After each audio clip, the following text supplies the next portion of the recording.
이 시간 우리 함께 찬양함으로 하나님께 먼저 영광 올려드리면서 우리 수요 목자 모임을 시작하도록 하겠습니다.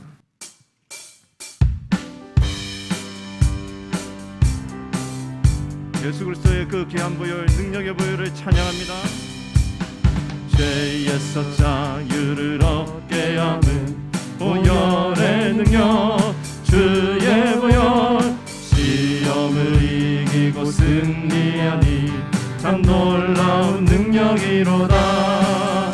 주의 보혈 능력이 또나 주의 피 믿어 주의 보혈 그 어린 양의 매우 귀중한 피로다. 육체의 정욕을 이길 힘은 보혈의 능력, 주의 보혈 정결한 마음을 얻게 하니 참 놀라운 능력이로다. 눈보다 더 이게 밝히는 것 보혈의 능력, 주의 보혈 부정한 모든 것 밝히시니 참 놀라운 능력이로다. 주의 보혈 능력이 또다 주의 피 믿어 주의 보혈 그 어린 양의 매우 귀중한 피로다. 높은 목소리로 주의 복음을 전할 제목 보혈의 능력, 주의 보혈 날마다 나에게 찬송 주니 참 놀라운 능력이로다.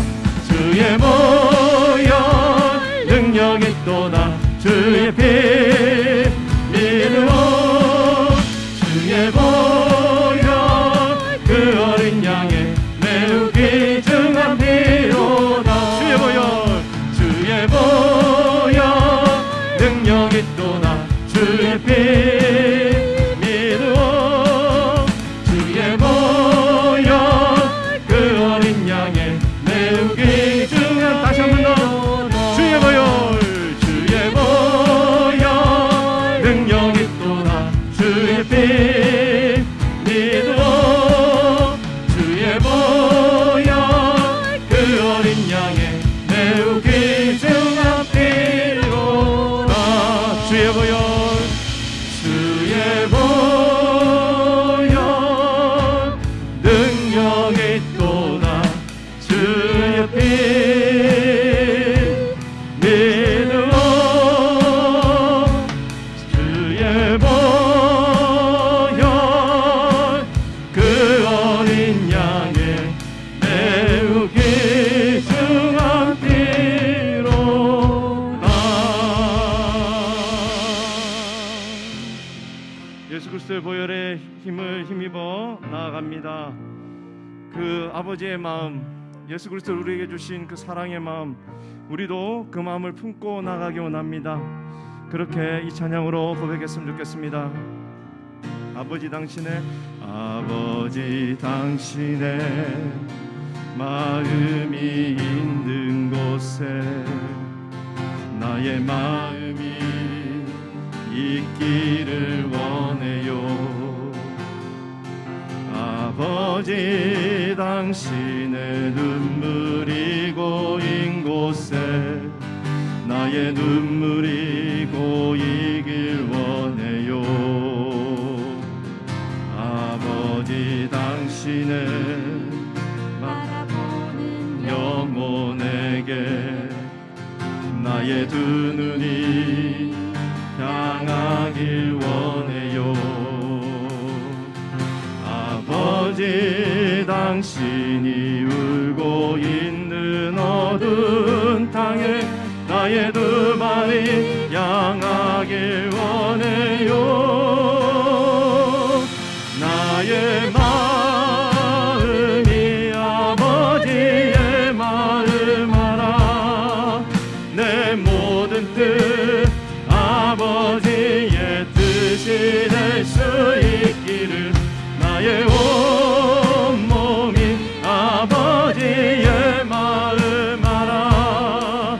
내 내 모든 삶 당신의 삶 되기를. 아버지 당신의 마음이 있는 곳에 나의 마음이 있기를 원해요. 아버지 당신의 눈물이 고인 곳에 나의 눈물이 고이길 원해요. 아버지 당신이 바라보는 영혼에게 나의 두 눈이 향하길 원해요. 아버지 당신이 울고 있는 어두운 땅에 나의 두 발이 향하길 원해요. 나의 마음이 아버지의 마음 알아. 내 모든 뜻 아버지의 뜻이 될 수 있기를. 나의 온 몸이 아버지의 마음 알아. 내 모든 삶 당신의 삶 되기를. 나의 마음이 아버지의 마음 알아. 내 모든 뜻 아버지의 뜻이 될 수 있기를. 나의 온 몸이 아버지의 마음 알아. 내 모든 삶 당신의 삶 되기를. 다시 한 번 더. 나의 마음이 아버지의 마음 알아. 내 모든 뜻 아버지의 뜻이 될 수 있기를. 나의 온 몸이 아버지의 마음 알아. 내 모든 삶 당신의 삶 되기를. 내 사모하는 주님 온 세상 구주시라.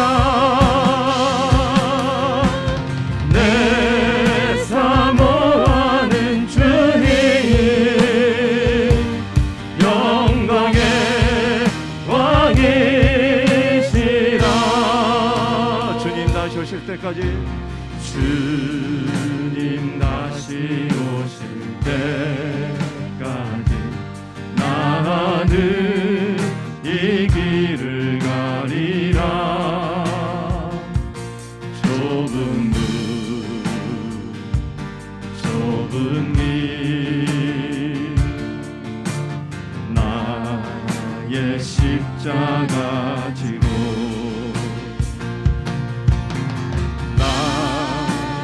가는 이 길 끝에서 나는 주님을 보리라. 영광의 내 주님 나를 맞아주시리. 우리 다 같이 일어나서 고백합시다. 주님 다시 오실 때까지 나는 일어나 달려가리라. 주의 영광 온 땅 덮을 때 나는 일어나 노래하리. 내 사모하는 주님 온 세상 구주시라. 내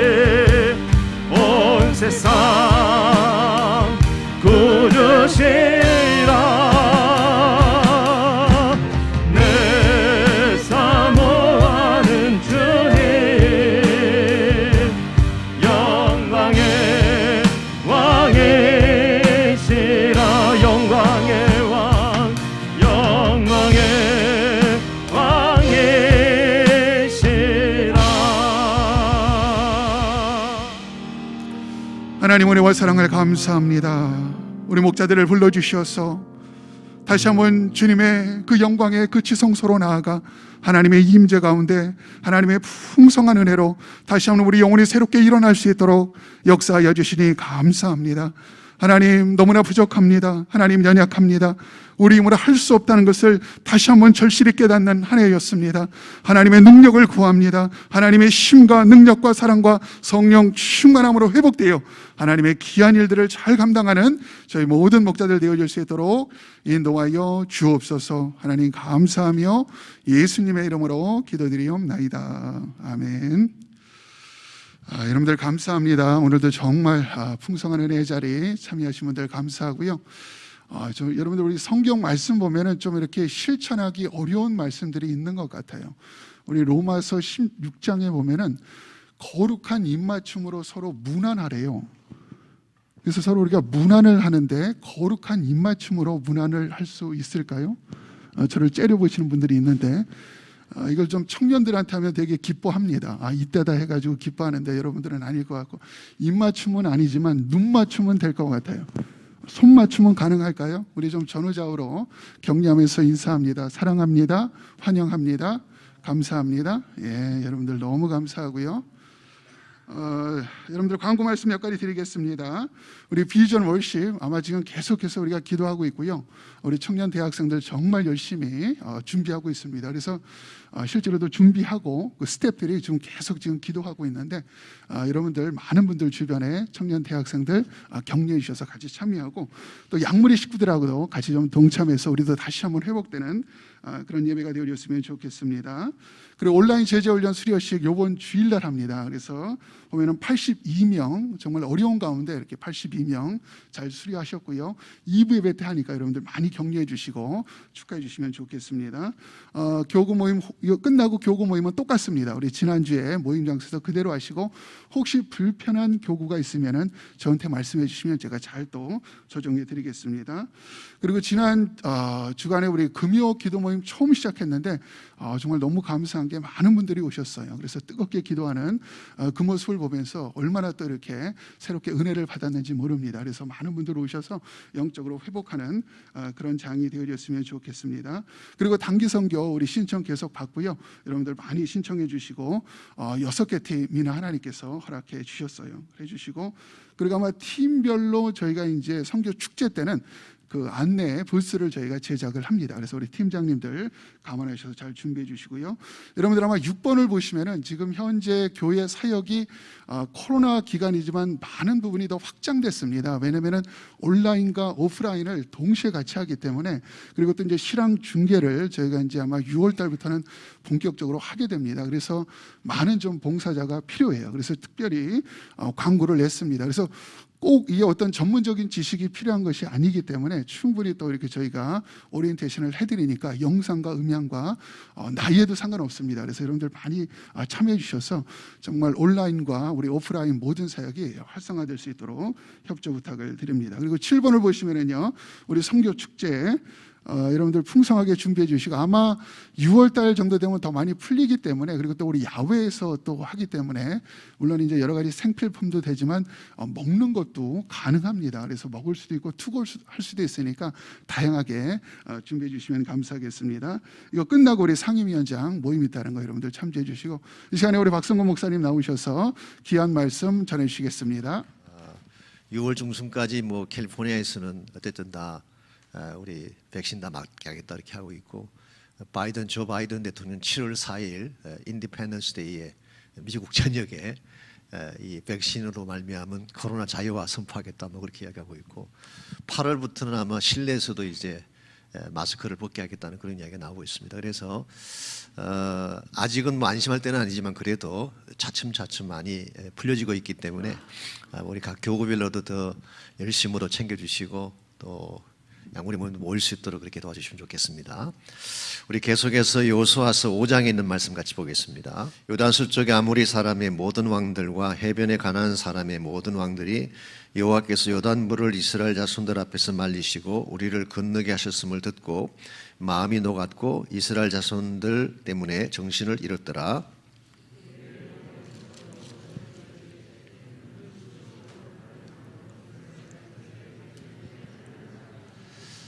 여호수아가 부싯돌로 칼로를 만들어 할례산에서 이스라엘 자손들에게 할례를 행하니라. 할례를 받았으나 다만 애굽에서 나온 후 광야길에서 난 자는 할례를 받지 못하였습니다.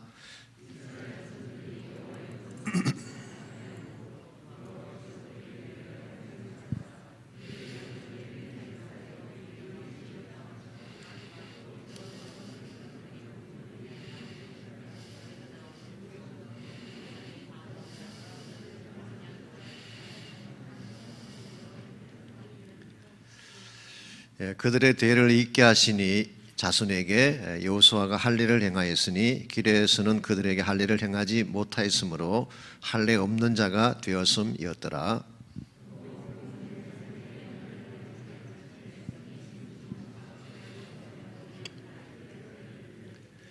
여호와께서 여호수아에게 이르시되 내가 오늘 애굽의 수치를 너희에게서 떠나가게 하였다 하셨으므로 그곳 이름을 오늘까지 길갈이라 하느니라.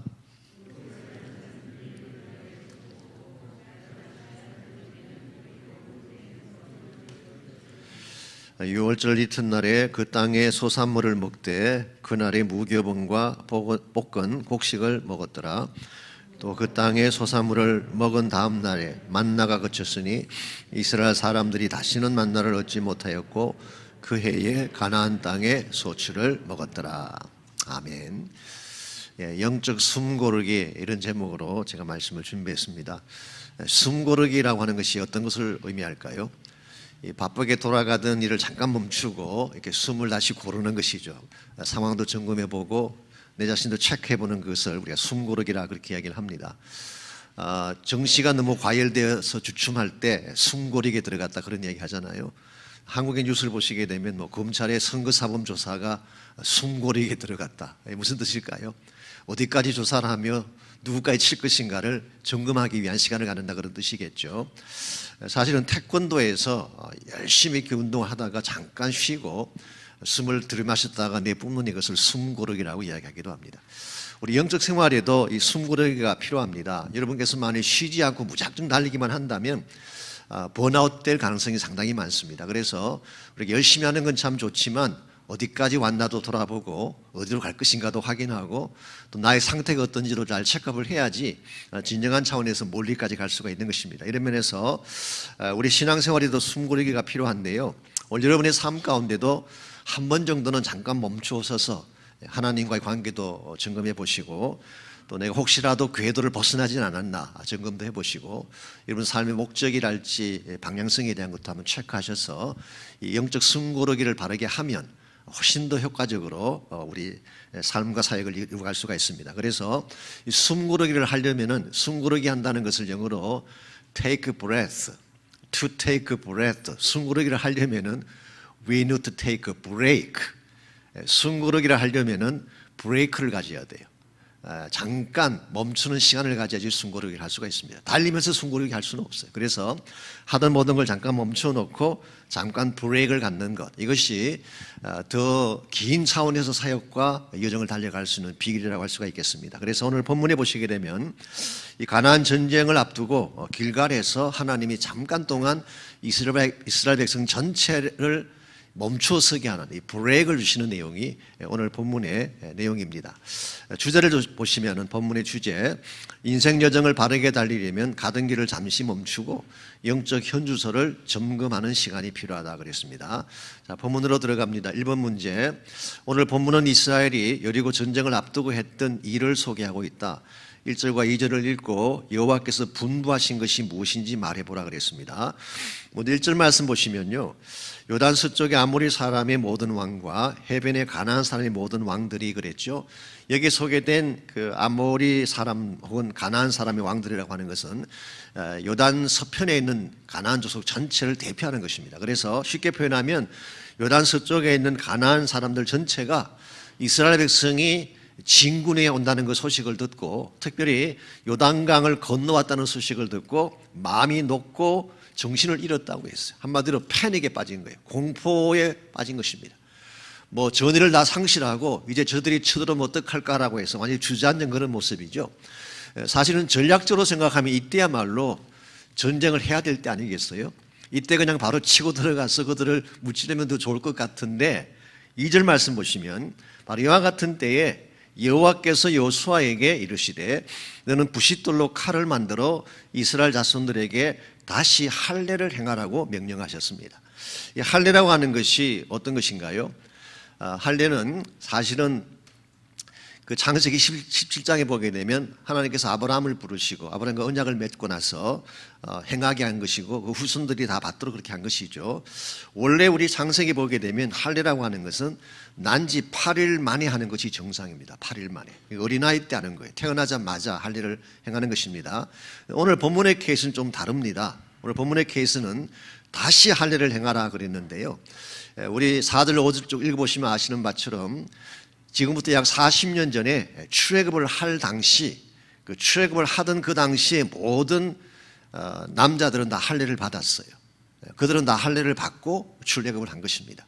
그랬는데 광야에서 이 사람들은 다 죽어버렸어요. 여호수아와 갈렙 두 사람만 남겨놓고 전체가 다 죽어버렸어요. 그래서 처음 출애굽할 때 할례를 받고 나왔던 이스라엘의 사람들은 다 세상을 떠났고 그 이후에 태어난 사람들, 그러니까 출애굽한 이후에 광야를 이렇게 쭉 가는 과정에서 태어난 그 다음 세대들, 이 사람들은 광야를 통과하는 과정 속에서 할례를 받지를 못했어요. 그래서 오늘 본문에서 하나님이 할례를 행하라고 하는 대상이 바로 출애굽 이후에 태어난 그 사람들, 이 사람들에 대해서 할례를 행하라고 한 것입니다.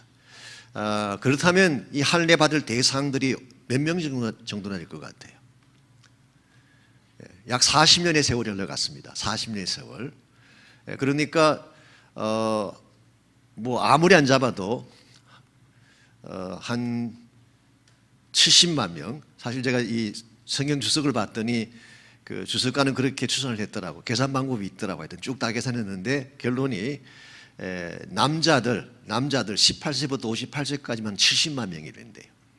자, 70만 명 정도의 남자들이 할례를 받으면 어떻게 될까요? 할례를 받게 되면 움직일 수가 없습니다. 최소한 3일 내지 일주일 정도를 그냥 앉아 있어야 돼요. 상처가 나물 때까지. 그 말은 이스라엘 백성으로 하여금 다 멈추라는 말이나 똑같은 거예요. 이젠 꼼짝하지 말고 있으라는 것입니다. 그래서 이 남자들이 사실은 군인인데 군사들 전체가 다 할례를 다 받았습니다. 그런 이 사람들은 올라가 봐야 전쟁도 할 수가 없고 아무것도 할 수가 없어요. 자, 하나님께서 왜 사실은 전쟁을 막 시작해야 될 이 시점에 하나님께서 가던 일을 다 멈추게 하고 뭐 앳리스트 3일 내지 일주일은 멈춰서야 되는데 이 3일 내지 일주일 정도의 시간을 멈춰서게 하고 할례를 받게 하셨을까요?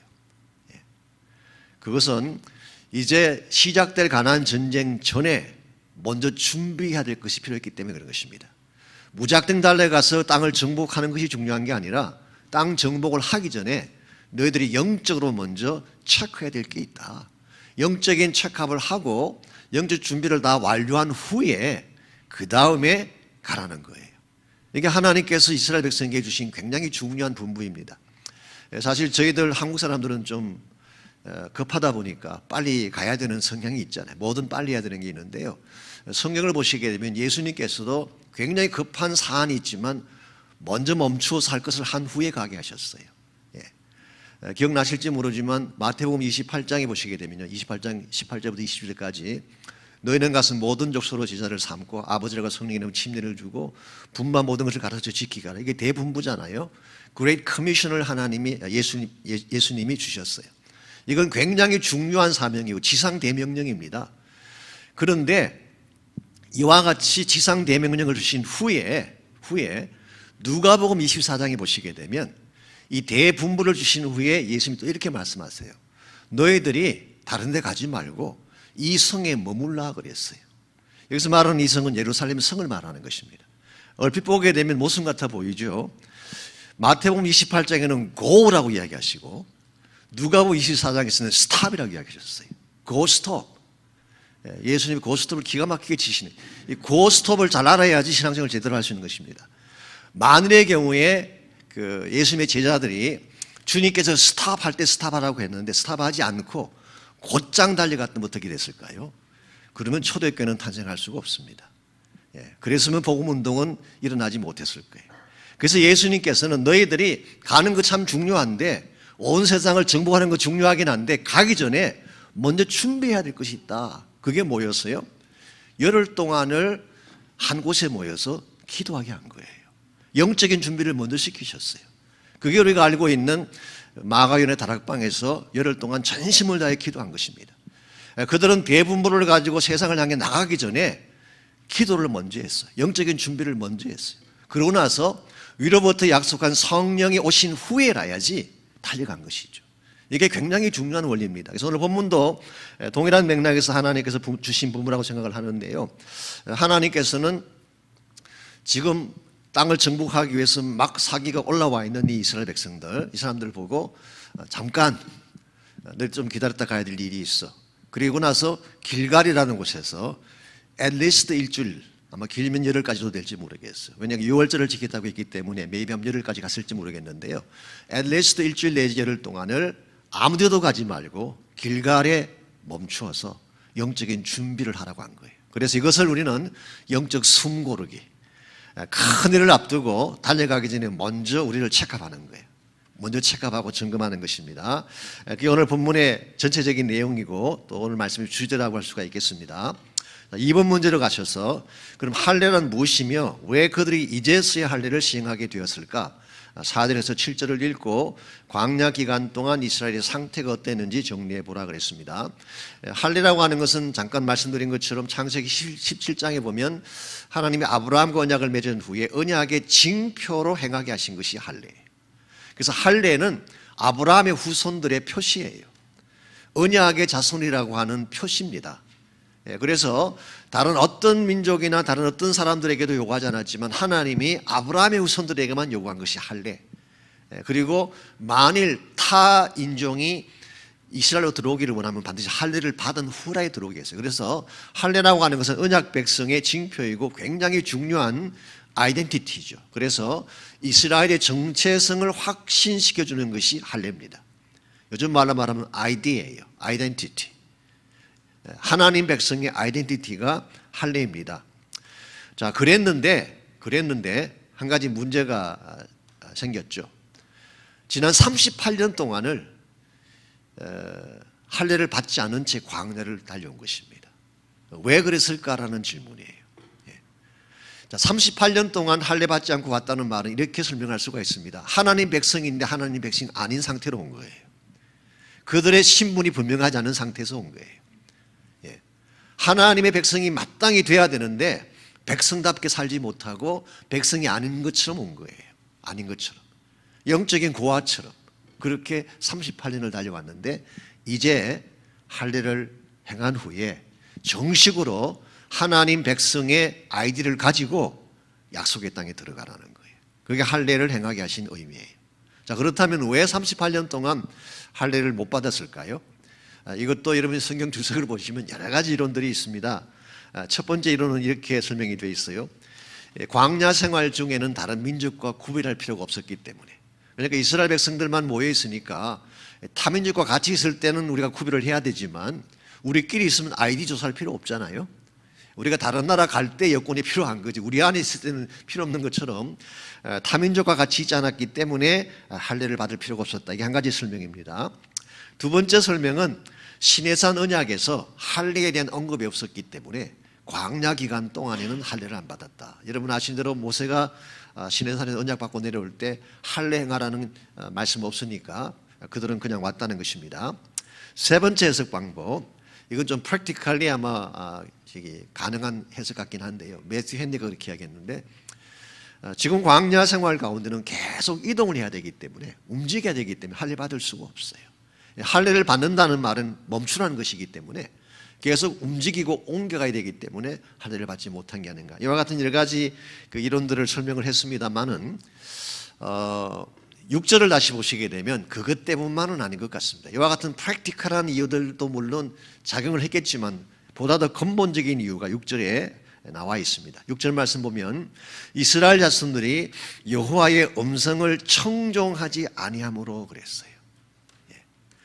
여기서 말하는 이스라엘 백성이 하나님 말씀을 청종하지 않은 것이 가데스 바니아에서의 불순종을 언급한 것입니다. 그래서 지금부터 38년 전에, 약 40년이라고 이야기했지만 정확히 38년 전인데요. 약 38년 전에 가데스 바네아에서 10명의 정탐꾼이 불신앙적인 보고를 했죠. 그리고 온 백성이 거기에 동조를 한 나머지 사실은 가나안으로 직행하지 않고 돌아간 것입니다. 이것이 영적으로 어떤 의미를 갖고 있는지 아십니까? 자, 하나님께서 약속하셨어요. 가나안 땅을 약속을 하셨습니다. 그러니까 가나안 땅이라고 하는 이 땅은 약속의 땅이고 언약의 땅이에요. 하나님이 오래전에 아브라함에게 약속을 하셨고 언약을 하신 후에 그 후손들에게 주기로 약속한 땅인데 이스라엘 백성들이 가데스 바네아에서 정면으로 하나님의 언약을 불신한 거예요. 하나님의 언약을 파괴한 거나 마찬가지예요. 그래서 하나님께서도 오케이, 너희들이 나의 언약에 대해서 불순종하고 내 언약을 억셉트하지 않았기 때문에 너희들도 그러면 언약 없는 백성처럼 살아라. 이게 사실 오늘 6절 말씀 속에 내재되어 있는 진짜 이유라고 생각을 합니다. 그래서 38년 동안 그들은 할례받지 못한 상태에서 하나님과 브로큰된 관계 속에서 38년 동안을 걸어온 거예요. 저는 이걸 읽으면서 그 부모들의 신앙이 자손들에게 미치는 영향이 얼마나 큰가라고 하는 걸 제가 한번 생각해 봤어요. 실제로 그 다음 세대는 죄가 있는 게 아닙니다. 그 다음 세대는 늦게 태어난 죄밖에 없어요. 불순종한 건 자기 전 세대예요. 자기 부모 세대가 불순종한 거예요. 그러니까 자기들이 태어나기도 전에 38년 전에 부모 세대가 하나님의 언약을 파괴하고 불순종한 것에 대한 대가를 자손들이 지불한 거예요. 여러분 38년 동안 자기 아이디가 없는 가운데서 자기 민족의 정체성이 없는 가운데서 광야를 헤맨다고 하는 것이 얼마나 비참한지 아세요?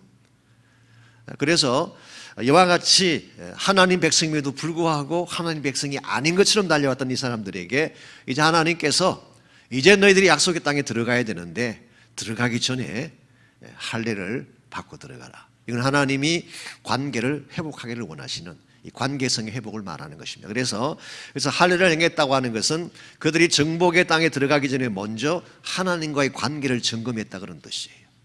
이게 굉장히 중요합니다. 하나님과 내가 어떤 관계인지 이걸 먼저 점검을 하고 일을 하셔야지.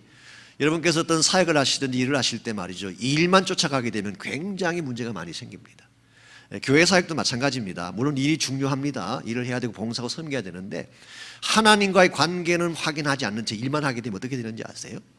언젠가는 번아웃돼요. 조금 문제가 생기면 불평해요. 다 거기서 시험에 드는 것입니다. 그래서 여러분께서 교회 섬기시는 거 참 좋은데 너무 감사하고 해야 됩니다. 당연히 해야 됩니다. 그렇다고 그냥 마리아 같이 예수님 발 앞에서 말씀만 듣는 거 좋지 않습니다. 마르다도 필요하죠. 필요한데 그럴지라도 꼭 확인할 게 있다는 것입니다. 하나님과의 관계를 항상 확인하고 일을 하셔야 돼요. 그래서 예배를 스킵하면서 봉사하는 것은 절대 추천하지 않습니다. 예배 뛰어넘어가면서 일하는 거 좋지 않아요. 예배는 꼭 드려야 돼요. 하나님과 관계는 정말 깊이 해야 돼요. 이게 바로 돼야지 장차 해야 될 일도 열매가 있는 것입니다. 그래서 오늘 본문에서 하나님은 너희들이 가나안 땅 들어가는 거 좋은데, 정복하는 거 좋은데 먼저 확인할 게 있다. 나와의 관계를 확인해라. 이 관계성에 대한 점검을 말씀하신 것입니다. 3번 문제, 이것을 행한 곳이 길갈이었습니다. 길갈이 무슨 뜻이며 할례를 통해 무엇을 청산하려 했는가? 자, 우리 8절과 9절을 보시면은 또 그 모든 백성에게 할례 행하기를 마침에 백성이 진중각 처소에 머물며 낫기를 기다릴 때에 여호와께서 여호수아에게 이르시되 내가 오늘 애굽의 수치를 너희에게서 떠나가게 하였다 하셨으므로 그곳 이름을 오늘까지 길갈이라고 부르게 했어요. 자, 길갈이라는 이름의 뜻이 뭘까요? 밑에 그 2번 딱 보시면 그 풋노트가 있죠. 무슨 뜻이에요? 안 보입니까? 여러분 성경에는 없어요. 밑에 뭐라고 되어 있어요? 굴러간다. 굴러간다. 영어 성경 보게 되면 the circle of stones, 돌을 굴려낸다 그런 뜻이에요. 굴려버린다. 굴려서 떠나보낸다 그런 뜻이에요.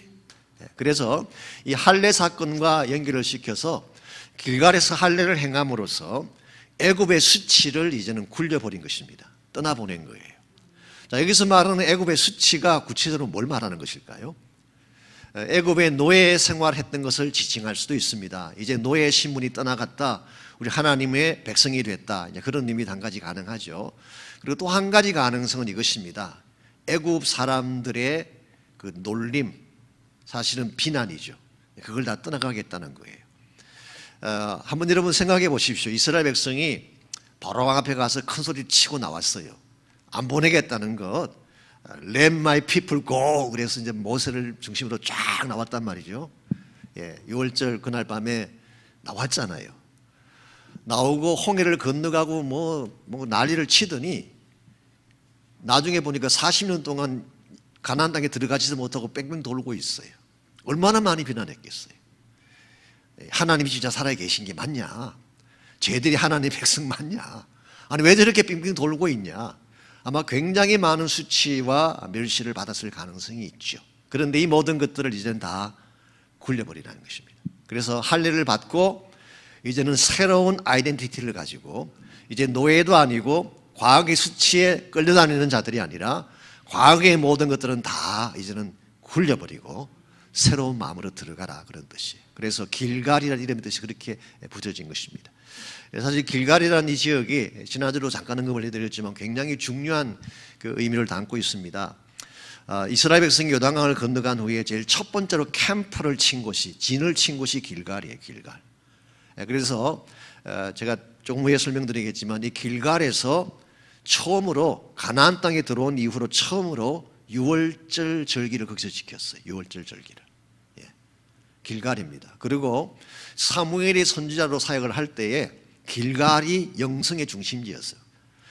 우리 성경의 쭉 전체적 내용을 보면요, 그 사무엘이 세 군대를 중심으로 영적인 사역을 했습니다. 말씀을 전하고 순회하면서 돌아다니면서 말씀을 전하고 예언의 말씀을 선포했는데요. 그 중에 하나가 길갈이에요. 또 하나가 베델이고 세 번째가 미스바예요. 그래서 길갈, 베델, 미스바 이 세 지역은 사무엘 선지자가 순회하면서 하나님 말씀을 선포했던 굉장히 중요한 의미를 가지고, 그래서 영적 중심지라 그렇게 부를 수가 있습니다. 뿐만 아니라 정치적인 중심 센터가 길갈이에요. 이스라엘 백성이 초기 때 아직 왕정이 시작되기 전에 큰 행사가 있든지 모임이 있으면 길갈에 다 모였어. 길갈에 모여서 회의도 하고 길갈에 모여서 모든 걸 결정했어요. 오죽했으면 사울 왕이, 이스라엘 첫 번째 왕인 사울 왕이 왕위에 취임식을 할 때 어디에서 했는지 아십니까? 길갈에서 했어요. 길갈에서. 그래서 이 사울 왕이 취임을 한 장소가 길갈. 그만큼 정치적인 역할이 컸다고 말할 수가 있죠. 나중에 다윗이 사무엘 하에 보게 되면요, 자기 아들 압살롬에게 쫓겨났다가 다시 컴백하잖아요. 다시 컴백해서 왕권을 다시 탈취하게 될 때 어디에 섰는지 아십니까? 역시 길갈이에요. 길갈. 그래서 길갈은 굉장히 중요한 곳입니다. 그래서 이 길갈에 지난주 소개드린 것처럼 기념비를 세우게 하고 하나님이 이렇게 역사하셨다, 이걸 기억하게 한 곳이 바로 길갈이에요. 그런데 길갈에서 할례도 행하게 하고 길갈에서 유월절도 지키기 위해서 이제 하나님의 백성으로서 준비해야 될 모든 것들을 다 준비시킨 장소가 길갈이다, 그렇게 부를 수가 있겠습니다. 4번 문제, 이스라엘이 이곳에서 지켰던 또 하나의 중요한 절기가 있다. 그것이 무엇이며 그것을 행함으로 무엇을 점검하려 했는가라고 했습니다. 10절 보시면은 또 이스라엘 자손들이 길갈에 진쳤고 그달 14일 저녁에는 여리고 평지에서 유월절을 지켰다 그래서 유월절.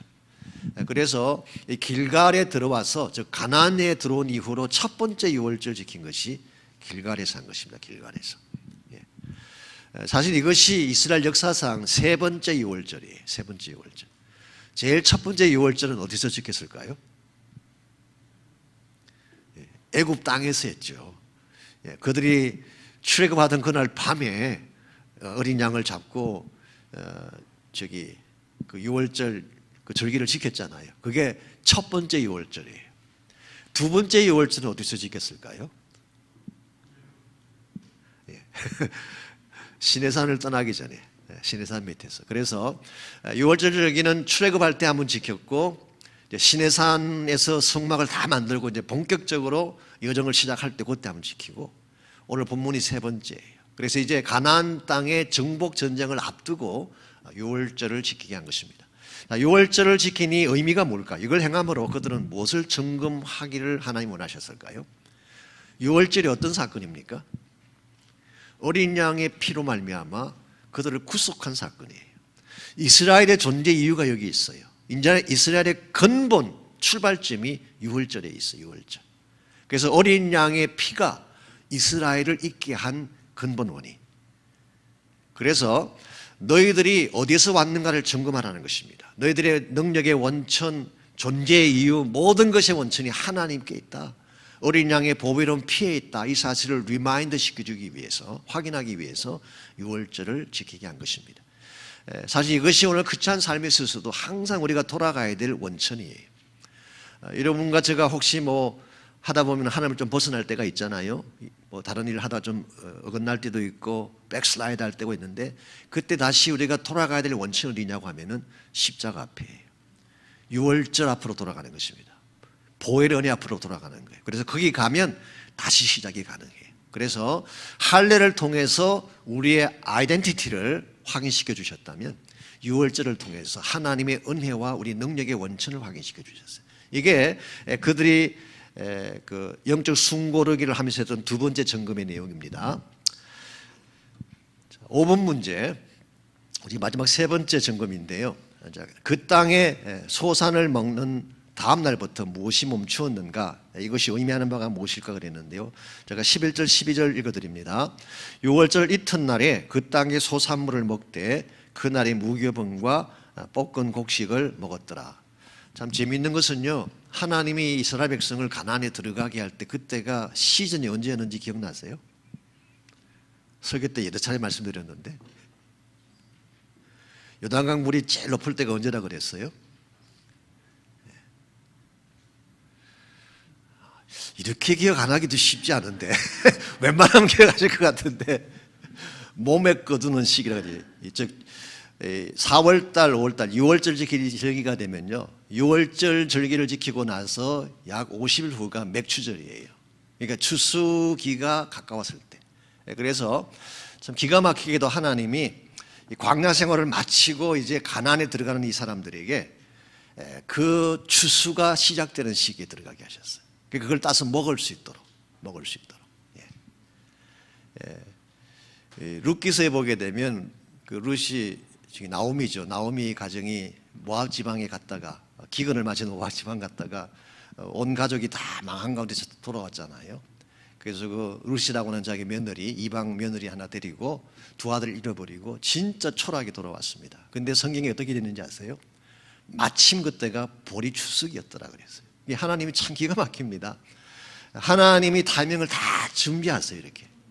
그래서 다른 시즌에 들어오게 할 수 있는데요, 이 추수할 수 있는, 곡식을 따먹을 수 있는 시기에 들어오게 하셔서 6월절 절기를 지키고 아마 소산물을 먹었는데, 그게 아마 우리 보리, 밀로 만든 것이었을 가능성이 있죠. 볶은 곡식을 그들이 먹었습니다. 그런데 12절에 보시면은 그 땅의 소산물을 먹은 다음 날부터 만나가 그쳤어요. 그리고 다시는 만나가 오지 않았어요. 이게 의미하는 바가 뭘까요? 자, 만나를 멈추게 하신 하나님. 여러분과 제가 여기서 한 가지 좀 깊이 묵상해 봐야 될 면이 있는데요. 우리 신앙생활은 영적인 생활입니다. 영적인 생활이고 황홀한 생활이고, 하나님 만나면 진짜 기쁘긴 하죠. 근데 우리가 너무 황홀경에 빠져서 말이죠, 환경에 빠져서 현실을 잊어버릴 때가 많이 있어요. 자, 하나님이 만나를 주신 이유가 뭘까요? 이건 비상식품입니다. 하나님 이스라엘 백성에게 주신 그 만나가 앞으로도 수천 년 계속 주실 먹이가 아니에요. 그것은 광야를 지나는 동안만 하나님이 특별하게 배려해서 주신 특별한 음식이에요. 특별한 음식. 근데 이제 광야 생활이 끝났습니다. 그리고 이제 자기들의 처소로 들어가게 됩니다. 이 가나안 땅이죠. 가나안 땅에 들어가면 이제는 그 땅에 정착하게 살면서 현실 가운데서 그들의 삶을 이루고 가야 돼요. 그래서 하나님께서 만나를 멈추신 거예요. 그리고 이제부터는 너희들이 직접 그 땅에 들어가서 수고하고 농사를 지어서 땅의 소출을 먹고 살아라. 그렇게 말씀을 하신 것입니다. 그래서 사실 여러분과 제가 영적으로 바로 선다는 말의 의미 중에 하나가 우리 현실 가운데서의 영성을 갖는 것 참 중요합니다.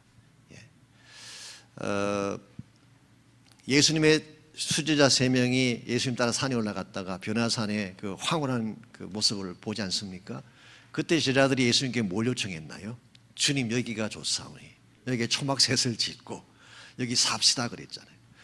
사실 그것만큼 이상적인 그 영적인 축복이 어디 있겠어요? 밤낮으로 주님이 계시고 찬송만 부르고 뭐 걱정 근심 없이 그냥 황홀하게 사는 거 얼마나 좋아요. 근데 예수님 그렇게 하셨나요? 산 아래로 내려가게 하셨어요. 왜냐하면 아직도 해야 될 일이 있기 때문에. 산 아래 내려가 봤더니 간질병 걸려서 죽어가는 아이가 있었어요. 질병이 있었어요. 사람들이 문제가 있었어요. 그래서 크리스찬 삶의 본질은 우리가 산 꼭대기에서 이렇게 황홀 가운데 사는 것도 필요하지만, 때로는 필요하지만 현실 속에 들어가야지 진짜 크리스찬이 되는 것입니다. 현실 속에 들어가야지. 요즘은 저희들은 안 하는데 옛날에 저희 교회에서 그 주빌리라고 할 때 TD죠, 사실 TD. 드레스데아스를 저희 교회에서도 한동안 한 적이 있었는데 아마 갔다 오신 분들은 다 아실 것입니다. 3박 4일 산에 올라가면 어때요? 진짜 좋잖아요. 내려올 때 되면 뭐 얼굴이 뭐 광채가 납니다. 광채가 나고 앞으로 이제 뭐 평생 사랑만 하며 살 것 같고 내려가자마자 집에 가서 자기 와이프 끌어안고 발 씻겨주고 뭐 다 하잖아요. 며칠 가든가요 그게? 그래서 우리가 이런 은혜 받는 거 중요하긴 한데요. 은혜 받는 거 중요합니다. 중요하긴 한데 크리스찬 라이프의 본질은 황홀경이 아니에요. 그냥 뭐 막 황홀에 빠져서 이게 아니라 현실 속에서 영적으로 사는 것이 중요해요. 여러분 한 분 한 분은 세상 속에 살고 있잖아요. 지금 현실 가운데서 일도 해야 되고 투쟁도 해야 되고 컴퓨터 해야 되고 다 해야 돼요. 그래서 우리가 진짜 영적으로 우리를 잘 준비한다고 하는 것은 이제는 현실로 돌아가서 현실 속에서의 영성을 준비하는 것 굉장히 중요하다는 것입니다. 그래서 6번 문제, 바르게 달리려면 영적 숨고르기가 필요한데 가나안 여정을 위해서 점검해야 될 것 3가지. 우리가 영적으로 잠깐 브레이크한 가운데서 영적인 점검을 해야 되는데 첫째로 정체성이죠. 아이덴티티, 할례를 말씀드렸습니다. 능력의 원천 혹은 우리 존재의 원천, 6월절이죠. 그리고 현실적 영성을 확인해라. 이제는 ready to fight, 실제로 살 준비를 하라는 것입니다. 세상 속에 들어가서 실제로 살 준비를 하라 그런 뜻입니다. 그래서 오늘 본문의 전체적인 내용은 이런 내용이고 주일날 제가 이걸 중심으로 말씀을 준비하려고 합니다. 적용과 나눈 파트를 보십시오. 1번 문제, 자신의 삶이 너무 분주하다고 느껴본 적이 있는가? 당신은 주로 무엇 때문에 분주한가? 그것이 자신의 삶에 미치는 영향에 대해 나누어보라 그랬습니다. 여러분 분주하다고 느껴본 적 있으세요? 지금도 분주하세요?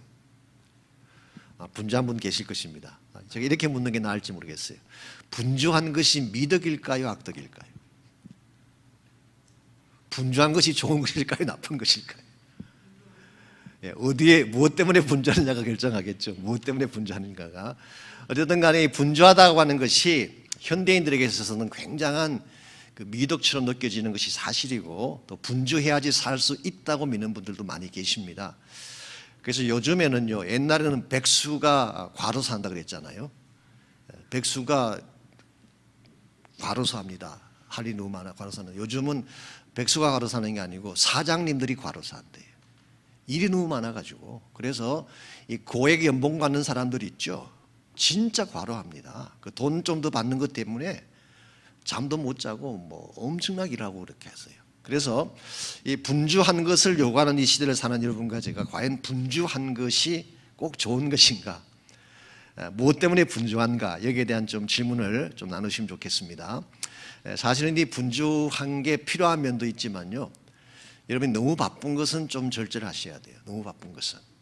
요즘 지금 화제가 되고 있는 것이 빌 게이츠하고 뭐 멜린다인가요? 그 부인 이혼한 것 때문에 지금 계속 화제가 되고 있는데 뭐 이유에 대해서는 아직은 뭐 정확하지 않은 것 같습니다. 뭐 여자 관계 얘기하는 분도 있고 여러 가지 많은 게 있지만 한 가지 분명한 거는 빌 게이츠가 너무 일을 많이 한 건 사실이에요. 하루에 16시간씩 일해야 돼. 16시간씩. 그야말로 그냥 워크홀릭이에요. 그러다 보니까 뭐 가족과 보낼 시간도 없지, 애들과 보낼 시간도 없지. 너무 일을 많이 한 거예요. 일을 너무 많이 함으로써 가정이 깨어지는 것이 바람직할까요? I don't think so. 차라리 일을 적게 하더라도 관계를 회복하는 게 훨씬 더 중요해요. 예, 그래서 제가 오늘 설교 때 좀 다시 말씀을 드리겠지만 사실 이 바쁘다고 하는 것은 우리 유진 피터슨이 한 이야기입니다. 바쁨은 경건의 표지가 아니라 결손의 표지다 그런 이야기했어요. 예, 여러분이 바쁘다고 하는 것, being busy is not a sign of devotion, but it's a sign of defection. 여러분이 바쁘다고 하는 것은 경건의 사인이 아니라 결손의 사인, 뭐가 모자라서 바쁜 거예요. 모자라서 바쁜 거예요. 예. 그래서 바쁜 사람들의 특징이 뭐냐고 하면요, 본인이 중요한 사람으로 비춰지기 위해서 바쁠 경우가 많이 있어요.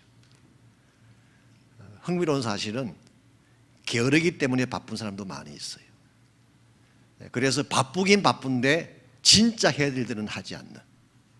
그래서 유진 피터슨은 이렇게 소개를 했습니다. 바쁘지 않다면 우리가 무엇을 할 수 있을까? 여러분이 말 지금 굉장히 바쁘게 다니고 계시는데 바쁜 걸 잠깐 스탑하고 슬로우 다운 하게 된다면 뭘 할 수가 있을까? 세 가지를 이야기했어요. 첫째, 기도할 수 있다. 여러분 좀 그 일을 줄이더라도 바쁜 걸 좀 줄이더라도 기도하는 게 훨씬 더 중요하지 않겠어요? 기도할 수 있다. 두 번째로 들을 수 있다. Listen. 바쁘기 때문에 못 듣습니다. 아내가 하는 이야기도 안 들리고 자녀가 하는 이야기도 안 들리고 친구가 하는 이야기도 안 들려요. 그래서 바쁘지 않게 되면 we can pray. 두 번째, we can listen.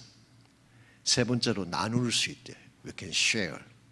그래서 이 바쁘다고 하는 것이 현대인들에게는 굉장한 장점처럼 보이지만 사실은 바쁜 것이 영적인 의미에서 보게 되면 위험한 측면이 훨씬 더 많습니다.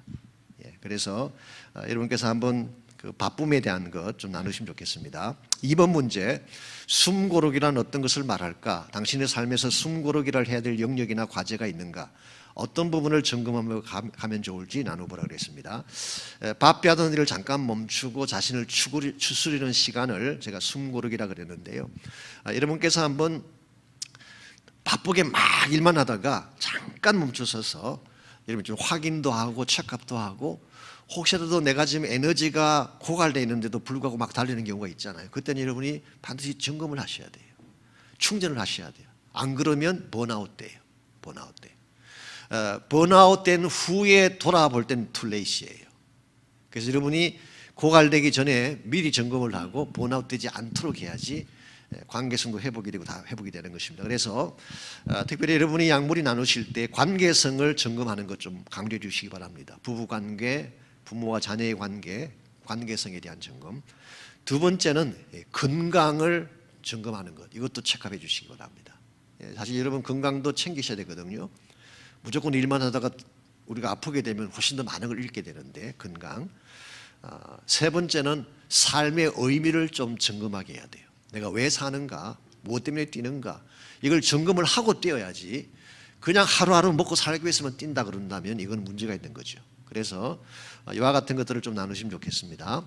3번 문제, 우리가 크리스찬이라는 신분을 가지고 있으면서도 그렇게 살지 못할 때가 많다. 왜 그럴까? 이것을 회복하려면 무엇이 필요할까? 그랬습니다. 사실 우리가 크리스찬임에도 불구하고 크리스찬답지 못하게 마치 영적 고아처럼 살 때가 있잖아요. 영적 고아처럼. 즉 이스라엘 백성이 38년 동안 할례받지 못한 민족으로 살았던 것처럼. 그 이유가 뭘까요? 근본적인 이유는 하나님과의 관계성입니다. 그래서 하나님과 관계성이 깨어지든지 혹은 관계성이 쉘로우하게 되면 우리가 크리스천답게 살 수가 없습니다. 두 번째 이유는 끊지 못한 세상 때문일 가능성이 있어요. 애굽을 마음에 품고 살면 여러분 크리스천답게 살 수가 없어요. 이스라엘 백성이 애굽을 나왔으면 애굽을 끊어버려야지. 나온 지 지금 40년이 다 돼가는데도 아직 애굽을 가슴에 안고 살면 이건 바르게 살 수가 없는 것입니다. 그래서 이걸 회복하려면은 영적 할례를 받듯이 과거를 끊어버리고 하나님께로 돌아와서 하나님과의 관계를 다시 회복하는 이런 시간들이 필요할 것입니다. maybe 아마 이 파트에서 혹시 뭐 나눌 수 있을지 모르지만 사실 우리가 지난 한 1년 남짓 그 팬데믹 때문에 많은 걸 멈췄잖아요. 영적인 관계들이 많이 소원해졌잖아요. 예배도 많이 소원해지고 기도도 많이 소원해지고, 그래서 이런 것들을 다시 한번 다시 시작할 수 있도록, 그래야 우리가 크리스찬다운 능력을 가질 수 있기 때문에 그런 것들을 한번 나누셔도 좋을 것 같습니다. 4번 문제, 당신은 하나님의 은혜를 얼마나 깊이 인식하며 살고 있는가? 은혜를 인식하는 것이 왜 그렇게 중요한가 그랬어요. 은혜를 인식하는 것이 중요한 이유는 나의 나됨의 근본 이유가 은혜이기 때문에, 바울이 그랬잖아요. 나의 나됨이 하나님의 은혜라. 즉 여러분이 은혜를 기억을 해야지 여러분 존재의 이유를 알 수가 있습니다. 존재의 이유. 뿐만 아니라 은혜를 인식을 해야지 내 능력의 원천이 나에게 있지 않고 하나님이 있음을 알게 돼요. 그래서 은혜를 인식하는 사람은 문제가 생기면 기도합니다. 하나님께 나가요. 근데 은혜를 인식하지 않는 사람은 자기 능력으로 하려고 하는 것입니다. 그래서 은혜를 인식하는 건 참 중요합니다. 5번 문제, 우리의 영성은 현실의 뿌리를 내려야 한다. 현실을 무시한 채 환상주의에 빠져 사는 것은 위험하다. 어떤 면에서 그러한가라고 했습니다. 이미 설명을 드린 것처럼 크리스찬 삶은 산 위에서의 황홀경이 아니라 현실, 즉 산 아래에서의 실제적인 삶이라고 말씀드렸죠. 이걸 여러분이 기억을 하셔야지 바른 삶을 살 수가 있습니다. 그래서 너무 이상주의, 아이디얼리즘에 빠지든지 환상주의에 빠지게 되면 크리스찬의 사명감이나 책임성이 희석될 가능성이 많아요. 만일 크리스찬 삶의 목적이 말이죠, 내가 하나님을 그냥 만나고 내가 영적으로 부유하고 내가 편안하게 잘 사는 것이 나의 인생의 하나님 나를 창조하신 목적이라고 한다면 뭐 그렇게 살아도 되겠죠. 근데 사실 하나님이 여러분과 저를 이 땅에 보내신 목적이 그건가요? 저는 그것만 아니라고 생각합니다. 내가 이 땅에서 편안하게 안전하게 잘 살게 하기 위한 것이 우리를 부르신 목적은 아니에요. 그보다 더 중요한 목적이 있죠. 하나님의 나라를 이루라고 부르신 거예요. 제가 지난주 제자훈련 전체 모임에서 잠깐 쉬어야 했지만 기독교는 아편이 아닙니다. 아편은 잠깐 고통을 잊어버리게 하고 황홀경에 빠져서 이렇게 살게 하는 것이 아편이죠. 기독교는 그렇지 않아요. 우리는 편안하기 위해서 예수를 따르는 것이 아니라 진리를 사랑하기 때문에 따르는 거예요. 우리가 사는 이유는 하나님의 나라 때문에 사는 것이지 평안하기만을 위해서 사는 건 아니에요. 그래서 저희들이 물론 처음 예수 믿을 때는 그렇게 생각하고 믿을 수가 있겠지만 우리가 점점 성장해 간다는 그 의미, 주님의 마음을 제대로 안다는 의미는 이제는 사명 중심으로 살아야 된다. 사명을 이루려면 현실 속에 들어가야 돼요. 직장, 뭐 사업터, 우리 삶의 현장. 그래서 이런 내용들을 가지고 여러분께서 좀 나누시면 좋겠고요. 기도 제목에 보시게 되면 영성의 중심을 견고하게 해주십시오. 다시 본질로 돌아가자, 이제 그런 이야기입니다. 그래서 여러분 개인의 삶도 그렇고 교회도 그렇고 다시 기도로 돌아가고 예배와 말씀으로 돌아가는 영성의 중심을 견고하게 하는 것, 이거 한 주간 기도하시기 바라고, 그래서 우리 예배 현장 예배와 이세사역 양무리를 위해 기도해 주시고 6월 달에 있게 될 선교 축제 위한 기도 계속해 주시기 바랍니다. 이제 한 주밖에 안 됐지만 두 번째 주가 했는데 차츰차츰 모든 것이 더 좋아지라고 생각을 합니다. 그래서 여러분께서 건강을 유의하시긴 하시되 또 해야 될 일들은 바로 하셔서 교회 전체가 다시 좀 새롭게 이렇게 일어날 수 있도록, 사실은 이 피지컬한 질병도 질병이지만 우리 마음에 이 결박들이 많이 있어요. 두려움의 결박도 있고 좀 안전만을 추구하는 것과 같은 우리 마음의 상태도 있고 한데, 이런 것들을 이제 차츰차츰 극복을 하고 하나님의 교회답게 하는 사람답게 살 수 있도록 그렇게 기도하시면 좋겠습니다. 우리 한번 같이 기도하고 마치면 좋겠습니다. 우리 교회를 위해서 기도해 주시고 정말 저희 교회 중심에 영적인 모든 것들이 회복될 수 있도록 기도가 회복되게 하시고 말씀이 회복되게 하시고 또 예배가 회복되게 하시고 사역이 회복되게 해달라고 우리 한번 합심해서 기도한 후에 또 여러분 분만해서 공부하시기 바랍니다. 하나님 감사합니다. 저희들을 사랑해 주시고 이와 같이 하나님의 나라 백성이 되게 하신 것을 감사합니다. 하나님의 영원한 약속의 땅을 바라보게 하시고 그 땅을 향하여 날마다 걸어갈 수 있도록 인도해 주신 것을 감사합니다. 사랑하는 귀한 우리 목자님들을 축복해 주셔서 주께서 부르신 사명을 잘 인식하게 도와주시고 영육간에 강건하게 하셔서 영적인 담대함과 강함을 가지고 이 모든 사명을 잘 이룰 수 있도록 축복하여 주옵소서. 주의 몸된 교회가 영적으로 다시 스트롱한 교회로 회복되기를 원합니다.